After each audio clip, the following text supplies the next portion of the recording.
नमस्कार, मैं डॉक्टर रमानिवास शर्मा रमन अपने यूट्यूब चैनल पर साइंस और टेक्नोलॉजी का कॉम्पिटिटिव सेशन लेकर के बच्चों आपके सामने।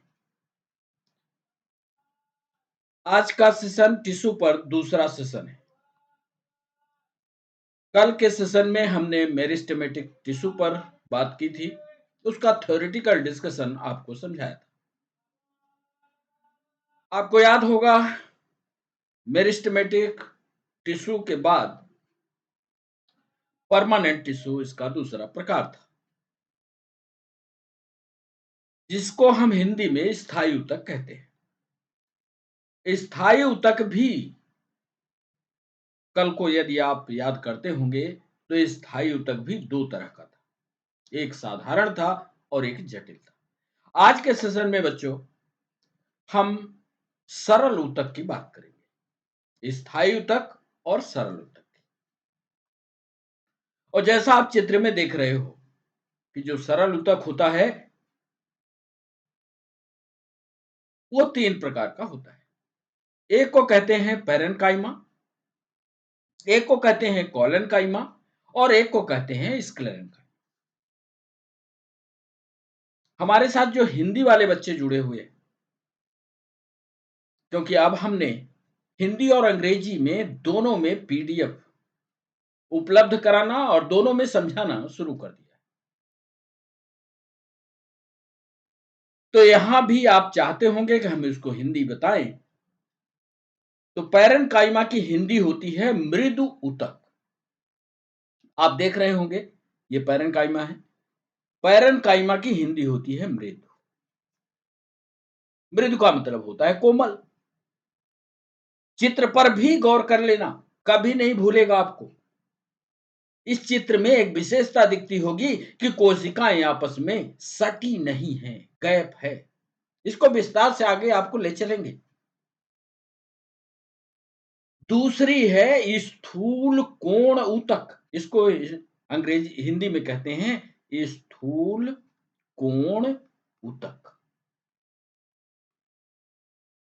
और तीसरा जो है वो कहलाता है दृढ़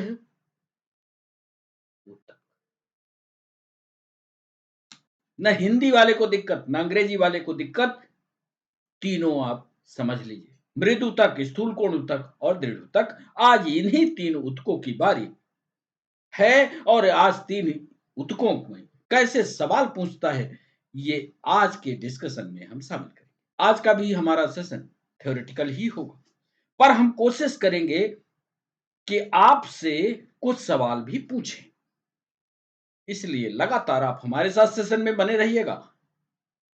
थ्योरी को पढ़ते समय ध्यान रखिएगा कि ऐसी थ्योरी आपसे निकल ना जाए कि वो प्रश्न जो हम आपसे दो तीन पूछेंगे वो ना बन पाए। तो चले सेशन की ओर। चैनल को सब्सक्राइब करना, लाइक करना और शेयर करना ये आपकी जिम्मेदारी। कल का जो चार्ट था उसको आज हमने हिंदी में कर दिया, अंग्रेजी उसके साथ जोड़ दिया। प्लांट टिश्यू दो तरह का, एक को विभाज्योतकी ऊतक और दूसरे को स्थायी ऊतक का नाम दिया।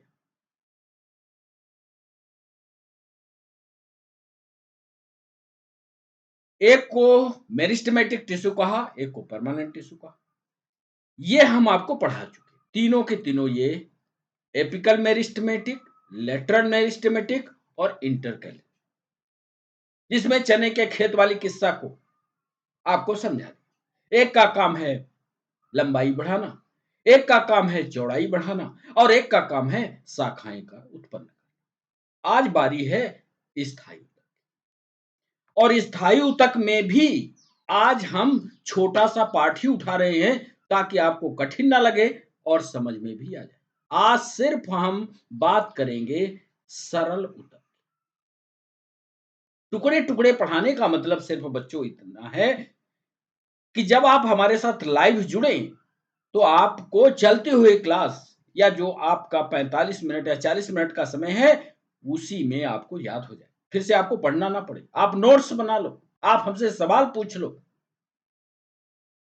सरल ऊतक 3 प्रकार के होते हैं, पैरेन्काइमा होता है, कोलेनकाइमा होता है, स्क्लेरेन्काइमा। कल जब हम लाइव होंगे आपके साथ, तब बात करेंगे कॉम्प्लेक्स यानी जटिल ऊतक की, उस समय बात करेंगे जाइलम की और निश्चित रूप से ये वाला ऊतक का चार्ट आपने बना लिया होगा और जहां आप पढ़ते होंगे उस वहां पर चिपका लिया होगा और आपको याद भी हो गया।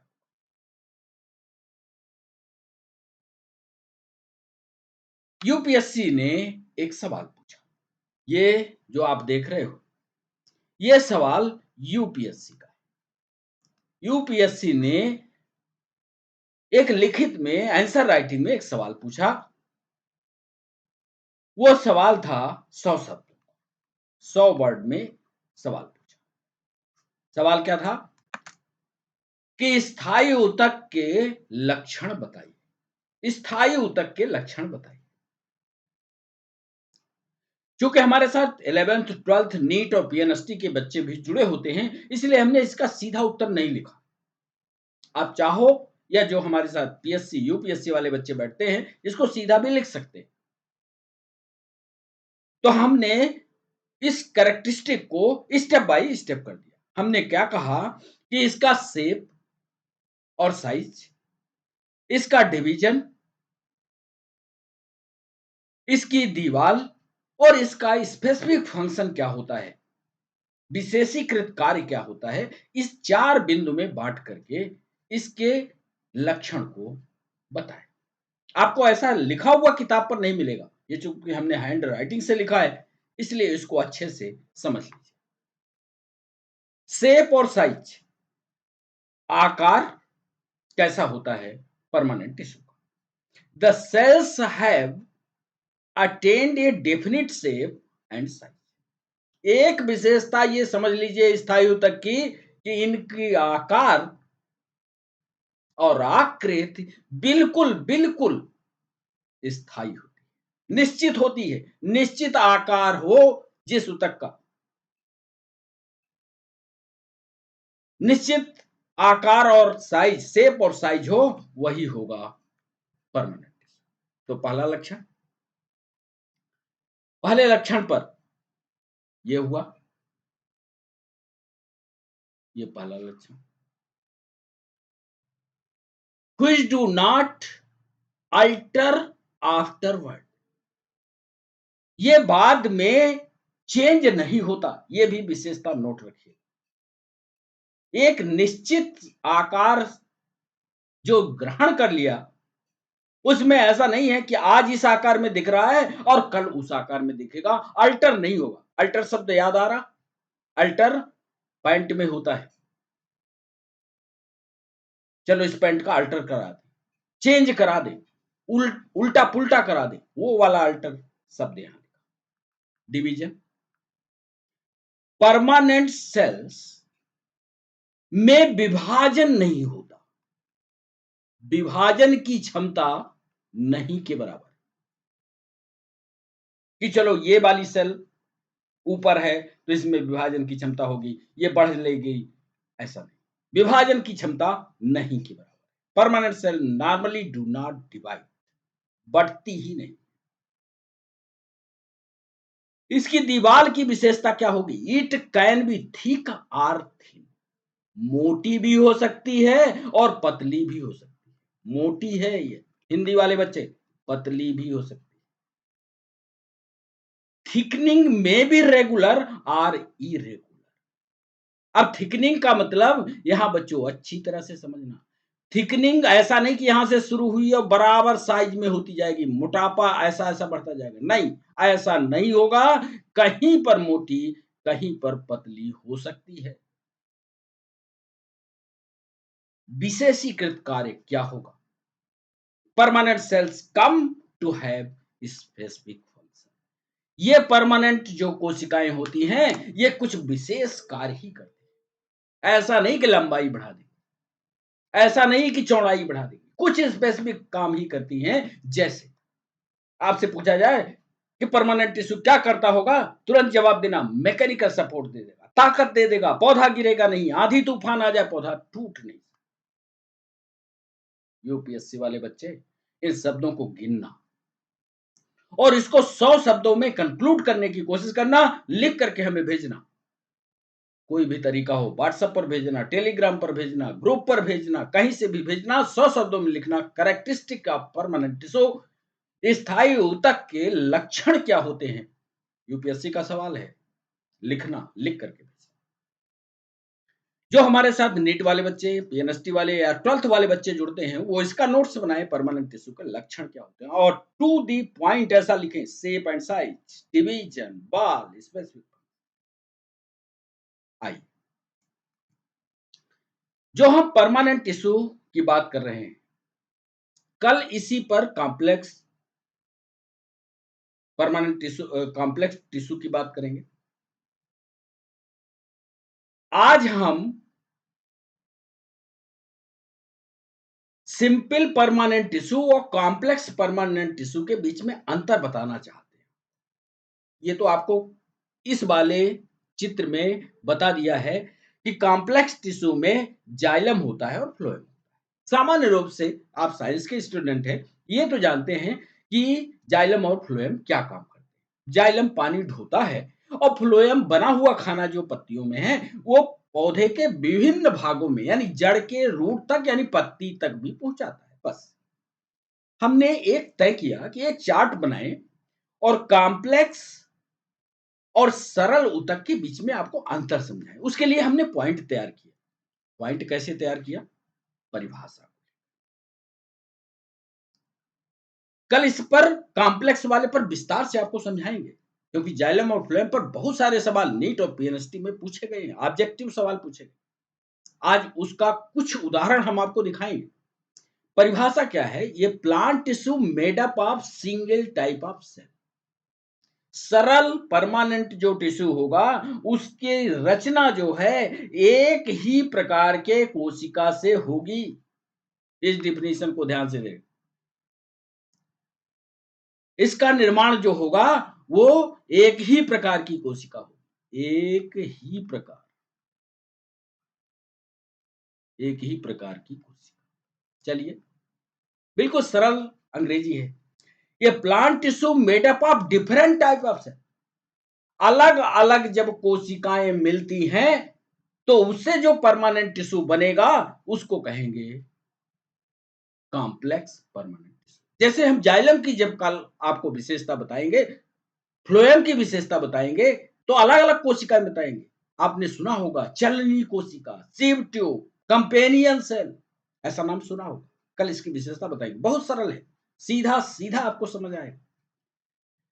इसमें कोशिकाएं जो होती हैं सिंगल टाइप की होती हैं, इसमें डिफरेंट टाइप की होती हैं। इसमें लोकेशन जो होता है ऑल पार्ट्स में पाई जाती है। पौधे के सभी भाग में पाई जाने वाली जो ऊतक होता है वो सिंपल परमानेंट होता है, लेकिन यह सिर्फ वैस्कुलर टिश्यू एरिया में होता है। कभी आप पौधे का सेक्शन काटा, ट्रांसवर्स सेक्शन काटा होगा तो बीच में गए होगे तो पिथ मिला होगा, पिथ की एरिया याद आया, कार्टेक्स बनाया होगा, एंडोडर्मिस बनाया होगा, कार्टेक्स फिर पिथ में पहुंचे, पिथ के चारों तरफ आपने वैस्कुलर बंडल बनाया, वैस्कुलर टिश्यू वहां बनता है, उसी वैस्कुलर टिश्यू को जाइलम और फ्लोएम। टाइप्स कितने होते हैं? बिल्कुल सरल सा है। टाइप हमने लिख दिया है, पैरेंकाइमा होगा, स्क्लेरेंकाइमा होगा, कोलेंकाइमा। इसके कितने टाइप होंगे? जाइलम होगा, फ्लोएम होगा। इसका नेचर जो होता है पहले ही हम आपसे कह चुके हैं। अब इसका जो स्वभाव होगा एक प्रकार की कोशिका, इसमें अनेकों प्रकार की कोशिकाएं होंगी, इसलिए हेट्रोजीनस। हेट्रो का मतलब विषम, होमो का मतलब समान। हिंदी वाले, होमो का मतलब समान, हेट्रो का मतलब असमान। और फंक्शन ऑफ सेल्स है ऑल सेल्स परफॉर्म ये सिमिलर फंक्शन। सभी कोशिकाएं एक ही तरह का काम करेंगे, याद रखना। ये पीएनएसटी ने सवाल पूछा। ऐसा परमानेंट टिश्यू बताओ जो सिर्फ और सिर्फ एक तरह का काम करता हो, एक ही तरह का काम करता हो।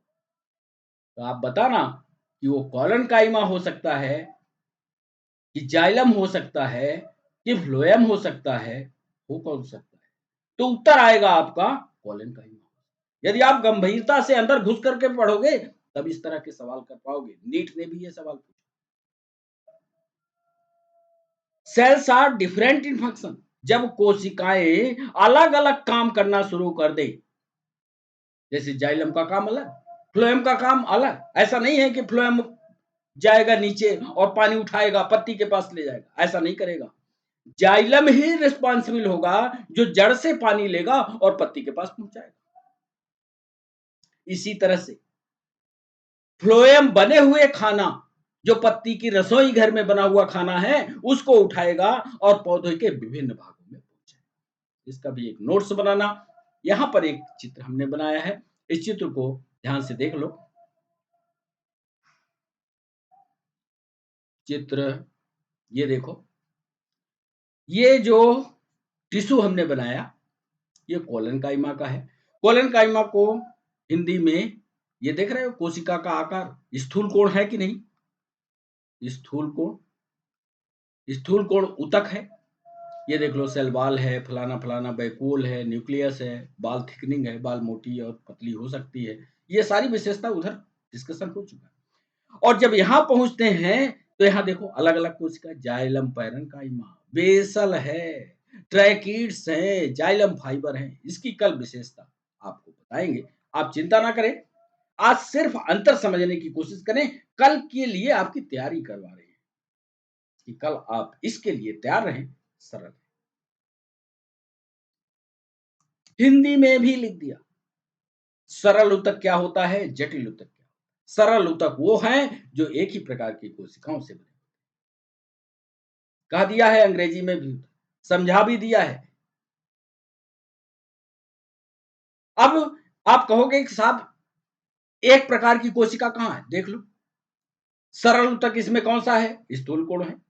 स्थूल कोण में क्या अलग अलग कोशिका आपको दिख रही है कि वहां भी जाइलम पैरेन्काइमा दिख रहा हो, बेसल दिख रहा हो, ट्रैकिड्स दिख रहे हो, जाइलम फाइबर दिख रहा हो? ऐसा नहीं दिख रहा है। एक ही कोशिका दिख रही है, एक जैसी, देख लो। जबकि कॉम्प्लेक्स वाले में अलग अलग एक से अधिक प्रकार की कोशिकाओं से मिलकर के बने होते हैं। ये तीन प्रकार का होता है, पैरेन्काइमा, कोलेन्काइमा, स्क्लेरेन्काइमा। ये दो प्रकार का होता है, फ्लोएम और जाइलम। यह आधारीय पैकिंग, बेसिक पैकिंग का निर्माण करता है, पौधे के विभिन्न भागों में लचीलेपन का गुण लाता है तथा पौधे को कठोर एवं मजबूत। फ्लोएम और जाइलम सिर्फ पानी ढोने का, खाना पहुंचाने का ही काम करते हैं। संवहन बंडल, संवहन का मतलब होता है वहन करने वाला, कोई सामान उठा करके ले जाना, ले आना, ये कहलाता है जाइलम और फ्लोएम। एक बात बताओ, इतना सारा तूफान आता है, एक पेड़ खड़ा है, यदि वो तूफान में सीधा खड़ा हो जाए तो यह तूफान की रफ्तार तेज हुई तो पेड़ तो टूट जाएगा। उस तूफान से बचाने के लिए तूफान की स्पीड में वो पेड़ झुकता है। उसको झुकाने वाले कौन है? क्लोरेन्काइमा, स्क्लेरेन्काइमा, पैरेन्काइमा। और हल्की फुल्की हवा आती है तो स्क्लेरेन्काइमा खड़ा हो जाता है, कहता है ना हिलना नहीं। और तेज हवा आती है तो कोलेन्काइमा, पैरेन्काइमा कहते हैं थोड़ा झुक लो भाई। बड़ा मजेदार चैप्टर है। Three basic type of plant tissue होते हैं। तीन आधारभूत ऊतक होते हैं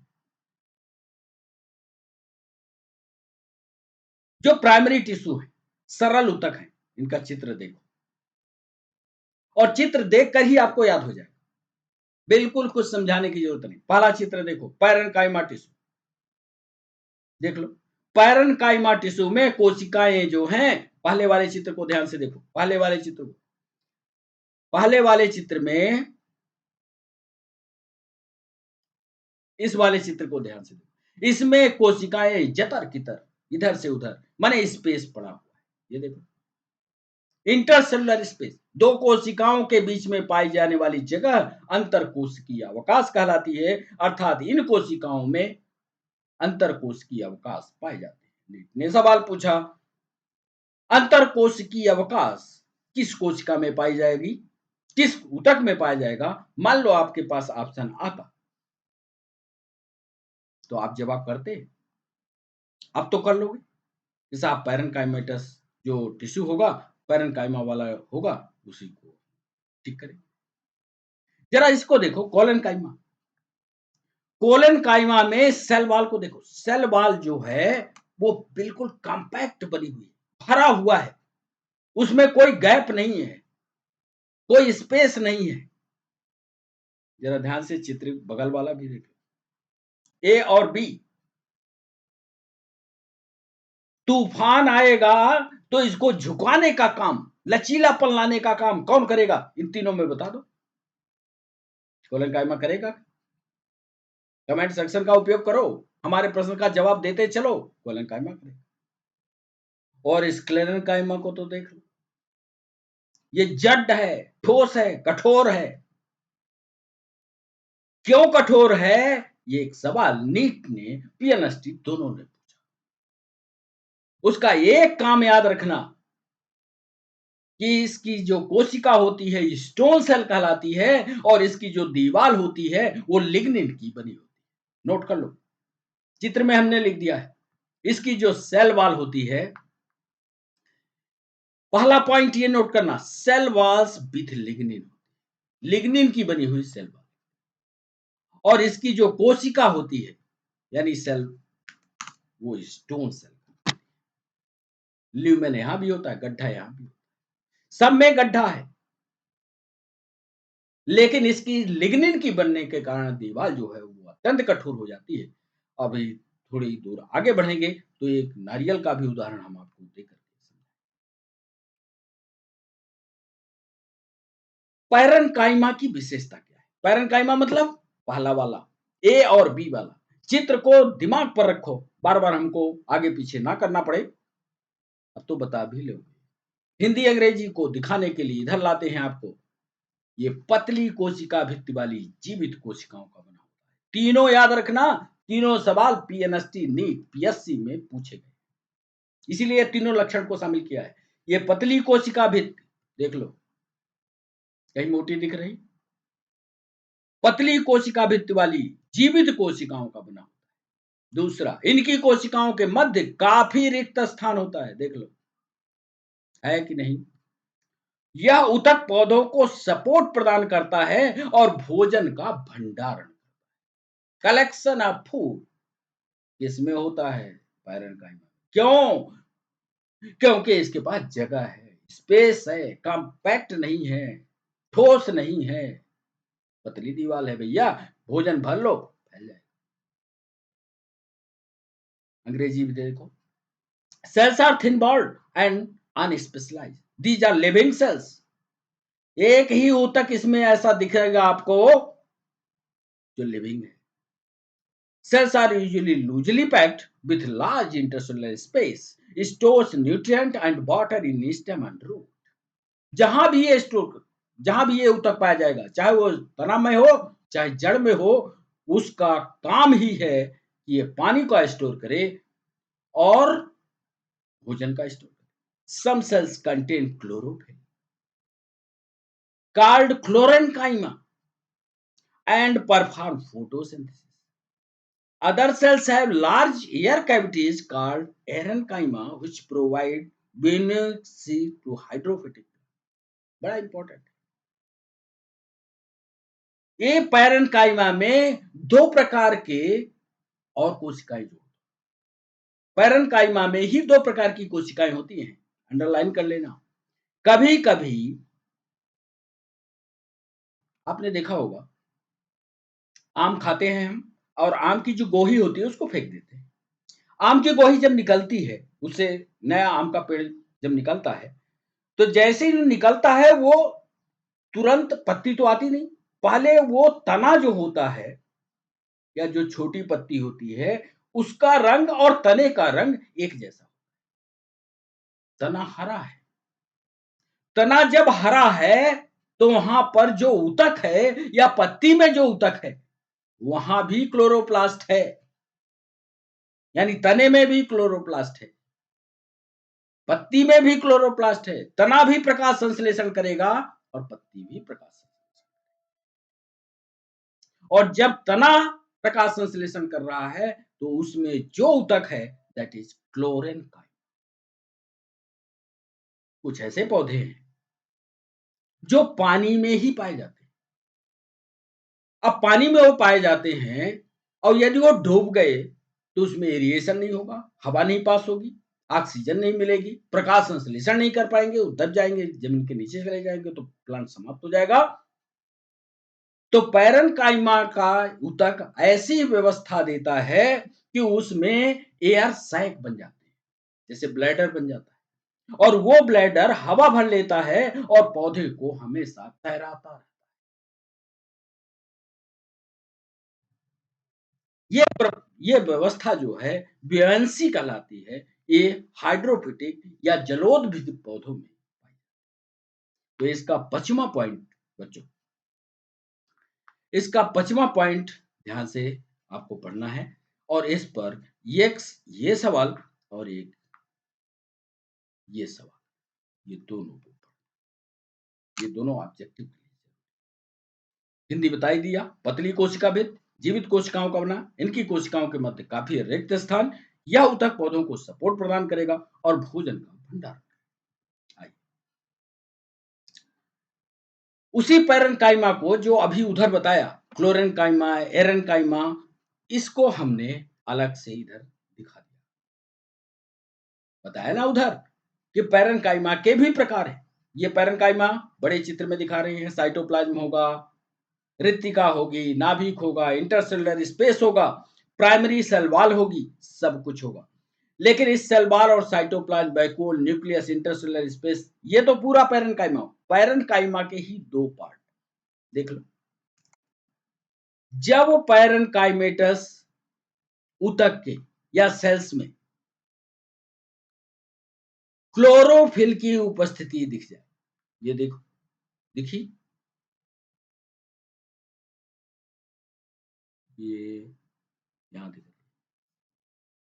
ये क्लोरो, जब ये क्लोरोफिल की उपस्थिति दिख जाए तो इसको कोलेनकाइमा, और जब इसमें गड्ढा दिख जाए जिसमें हवा भर जाए तो इसको एरेनकाइमा। उदाहरण आपको बता दिया, वो जो पौधा निकल रहा है आम का, जब वो तना हरा है तो क्लोरेनकाइमा नामक ऊतक से बना होगा, और जब जलोदभिद है या पानी पर तैर रहा है तो तैरने का जो दम है वो एरेनकाइमा। ये पूछेगा ऑब्जेक्ट, कोलेनकाइमा क्या? कोलेनकाइमा का पहले चित्र देख लो। कोलेनकाइमा को स्थूल कोण, ये कोण एंगल देख रहे हो, उसी को कहते हैं। कोशिकाएं इसकी भी जीवित है, उसकी भी जीवित थी, इसकी भी जीवित है, लिविंग है, दे आर लिविंग। कोशिका भित्ति उसकी पतली थी, इसकी मोटी है। इसमें जो इंटरसेलुलर स्पेस है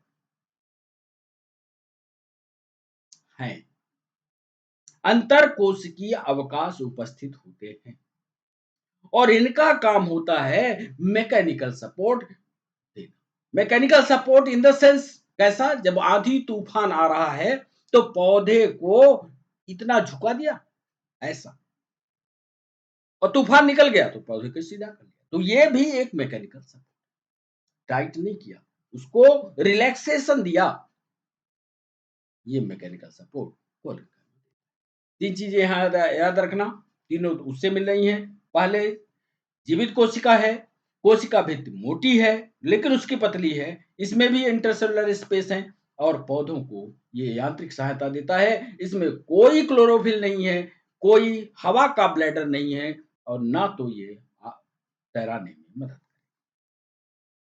अंग्रेजी में लिखा, it is composed of unevenly thick primary walls with additional cellulose and pectin deposit. इसमें सेलुलोज और पेक्टिन की दीवार है। यह ऑब्जेक्टिव का सवाल है। नीट ने पूछा था कोलन काइमा की दीवारें किसकी बनी होती है? आप याद करके बताना, सेलुलोज और पेक्टिन, स्पेशली कॉर्नर्स। इनके जो कोने कोने होते हैं ना,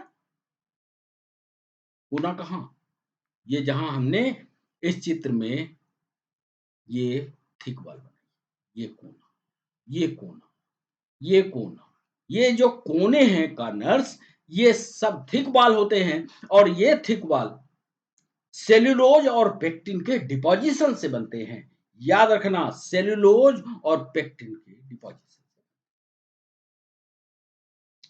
found just between the epidermis of young stem.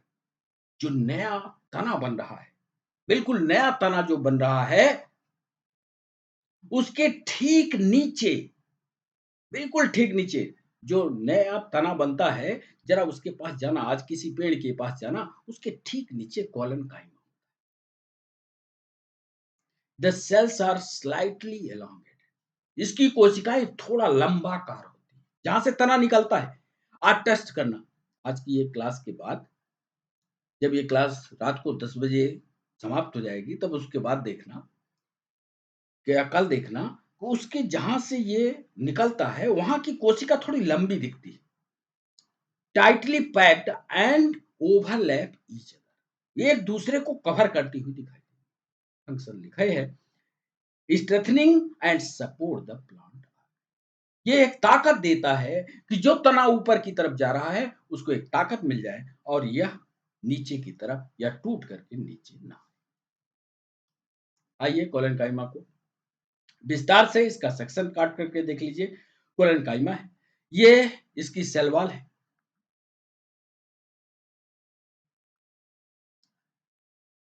ये कोशिका भित्ति हो गई जिस पर हम लोगों ने बात की।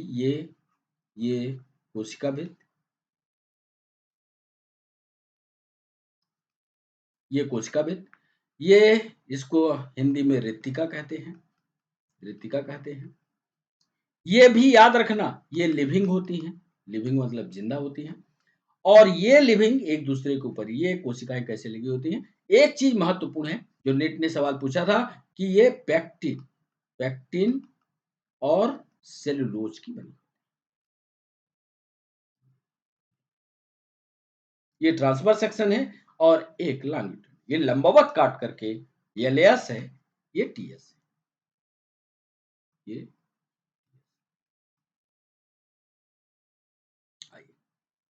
स्क्लेरन काइमा, स्क्लेरन काइमा ये मृत कोशिकाएं। दो तक हम लिविंग सेल पर थे, याद रहेगा, दो लिविंग सेल पर थे। और अंतिम में जब आए स्क्लेरन काइमा पर, तो ये मृत कोशिकाएं। मृत कोशिकाएं, इनकी कोशिका भी देख लो, सेल वॉल भी देख लो, मोटी होती है। अंतर कोशिकीय अवकाश बिल्कुल नहीं होंगे, लूजपन होगा ही नहीं। और पौधों के भागों को काफी मजबूती देने का काम। नारियल उदाहरण, स्क्लेरन काइमा का खोपड़ा वाला हिस्सा जिसको तोड़ करके नारियल का वो निकालते हैं, वो स्क्लेरन काइमा। कई बार ऑब्जेक्टिव में सवाल पीएससी ने पूछा, पीएनएसटी ने पूछा, नीट ने पूछा, एमपीएसआई ने पूछा कि नारियल के ऊपर वाला किस ऊतक का बना होता है। याद रखना, ये स्क्लेरन काइमा। This tissue is composed of long, narrow, dead, thick-walled cells. The cells wall contains lignin which provide hardness. उधर सेलुलोज और पेक्टिन था कोलन काइमा तक, और उसके पहले सेलुलोज भर था।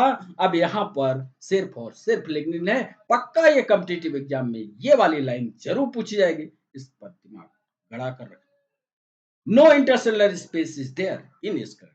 This tissue provide hardness and strength to the part of plant like ball of walnut, seed coat, etc.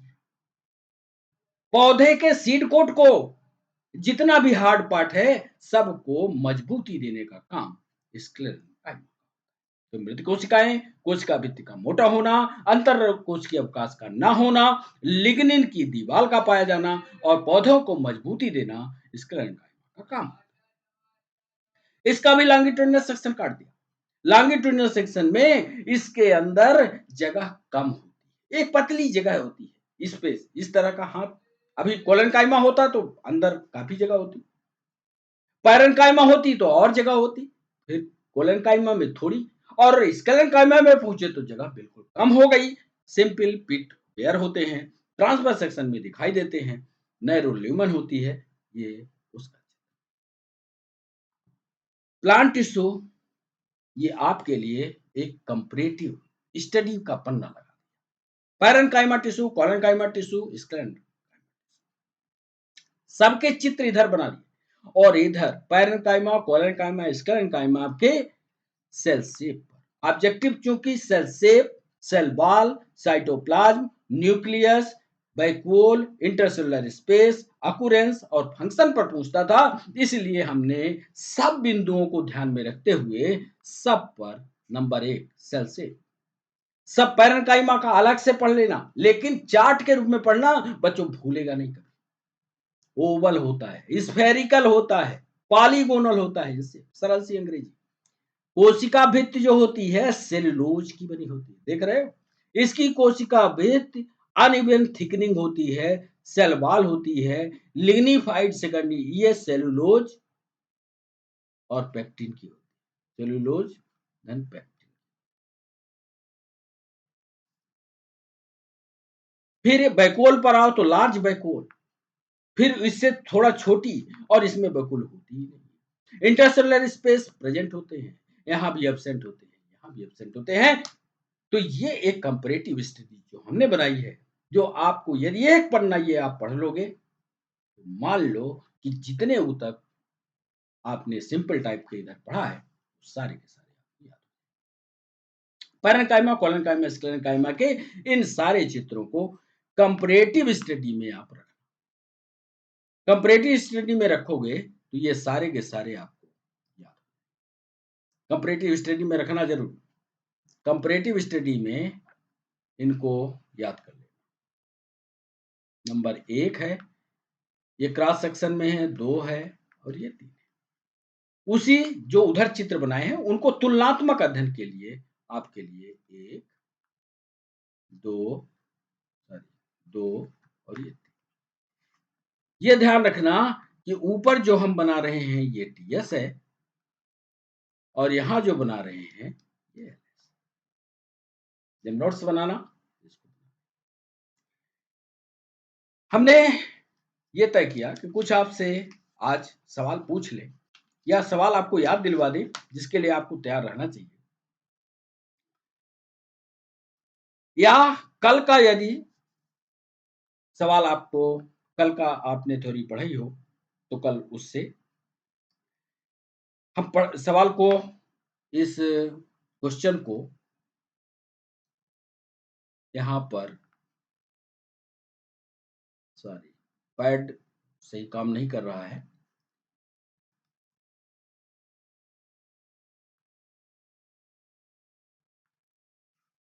एक नंबर का एक सवाल पढ़ रहे हैं, आप सुनिएगा। जड़ शीर्ष, जड़ माने रूट, प्ररोह शीर्ष की कोशिकाएं विभाज्योतकी कहलाती है। जड़ का टिप और स्टेम का टिप ये मेरिस्टेमेटिक कहलाता है, क्योंकि वो जल और भोजन के प्रवाहकत्व में सहायता करती हैं। ये ए। बी, वो विभिन्न पौधों के भागों में अंतर करती हैं। सी, वह पौधों को आधार प्रदान करती हैं। और डी, वो नई कोशिकाओं का निर्माण करने हेतु विभाजित। ये एक सवाल है, फिर से पढ़ रहे हैं। जड़ शीर्ष और प्ररोह शीर्ष की कोशिकाएं मेरिस्टेमेटिक कहलाती हैं, क्योंकि वो जल और भोजन के प्रवाहकत्व में सहायता करती हैं। वो विभिन्न पौधों के भागों में अंतर करती हैं। वो पौधों को आधार प्रदान करती हैं। वे नई कोशिकाओं के निर्माण करने हेतु विभाजित। ये प्रोफेशनल एग्जामिनेशन बोर्ड में 2017 में सवाल पूछा था, उसको हमने इसमें शामिल किया है। सही उत्तर आप कमेंट सेक्शन में बताइएगा, ए बी सी डी करके। एक ये सवाल, कौन सा कथन गलत है? नारियल का छिलका दृढ़ोतक या स्क्लेरेंकाइमाइटस टिश्यू का बना होता है। जाइलम तथा फ्लोएम जटिल ऊतकों से बने होते हैं। श्लोष्मतक पौधों को लचीलापन प्रदान करता है। कार्क की कोशिकाओं में रसायन होता है जिसे लिग्निन कहा। फिर से सुन लीजिए, निम्न में से कौन सा कथन गलत है? नारियल का छिलका दृढ़ोतक ऊतकों से बना होता है। जाइलम तथा फ्लोएम जटिल ऊतकों से बने होते हैं। श्लेष्मोतक पौधों को लचीलापन प्रदान करता है। कार्क की कोशिकाओं में रसायन होता है जिसे लिग्निन कहा जाता है। ये नीट में सवाल पूछा गया 2012 में। सही जवाब आप कमेंट सेक्शन में का इस्तेमाल करते हुए दीजिए और फिर एक बार इस चैप्टर को फिर से देख लीजिए, पढ़ लीजिए और यदि आपके दिमाग पर कोई सवाल आता है तो आप हमसे फिर से पूछ लीजिए। नोट्स जरूर बनाइए और नोट्स बना करके दिखाइएगा। चलो, तो बच्चों आज के लिए बस इतना। फिर मिलते हैं नए सेशन। आप हमारे साथ जुड़े इसके लिए सभी बच्चों का बहुत बहुत शुक्रिया। कैसा रहा सेशन ये जरूर आप कमेंट सेक्शन में लिखिएगा। फिर मिलते हैं नए सेशन में। तब तक के लिए बच्चों बाय बाय, नमस्कार।